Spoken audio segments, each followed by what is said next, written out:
গ্যাসটাকে অন করে নিয়েছি, তার উপর একটা সসপ্যান বসিয়ে কিছু পরিমাণ জল দিয়ে তার উপর কিছুটা পাস্তা, লবণ আর সাদা তেল দিয়ে ওটাকে সিদ্ধ করতে বসিয়ে দিয়েছি। আর এই সবজিগুলো দেখছেন, এগুলো এবার একে একে কাটবো। প্রথমেই হলুদ ক্যাপসিকামটাকে কেটে নিয়েছি।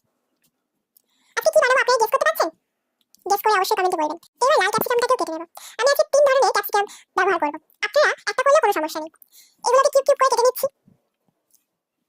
এবার সবুজটাকেও কেটে নেব। আমি কিন্তু এই প্রথমবার হলুদ আর লাল ক্যাপসিকাম ইউজ করলাম কোনো রান্নাতে। কেমন টেস্ট হয় দেখি। এরপর পেঁয়াজটাকেও ছাড়িয়ে কিউব সাইজে কেটে নেব। গাজরের খোসাটাকে ছাড়িয়ে নিচ্ছি। খোসাটা প্রায় ছাড়ানো হয়ে গিয়েছে। এবার এগুলোকে পিস পিস করে কেটে মাঝখান থেকে 4 ভাগ করে নিয়েছি। আপনারা চাইলে পিস পিস করে নিতে পারেন। এরপর কিছু বিনসও কেটে নেব। এগুলোকে পিস পিস করে কেটে নিয়েছি।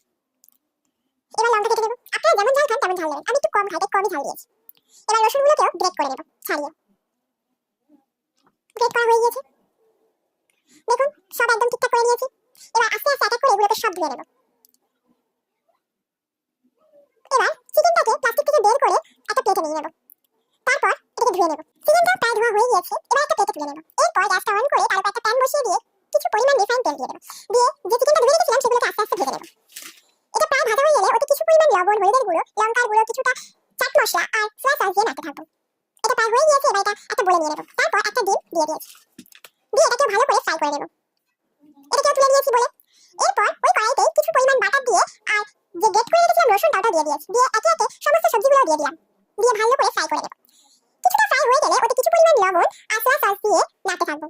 এরপর কিছুটা মেয়োনেজও দিয়ে দিয়েছি। দিয়ে নাড়াচাড়া করে প্রায় ফ্রাই হয়ে গেলে তার ভিতরে যে সিদ্ধ করে রেখেছিলাম পাস্তাটা ওটাও দিয়ে দেবো। দিয়ে নাড়তে থাকবো। এটা প্রায় ভাজা ভাজা হয়ে গেলে এর ভিতরে চিকেন আর ডিমটাকেও দিয়ে দেবো, যেটা আগে থেকে ভেজে রেখেছিলাম।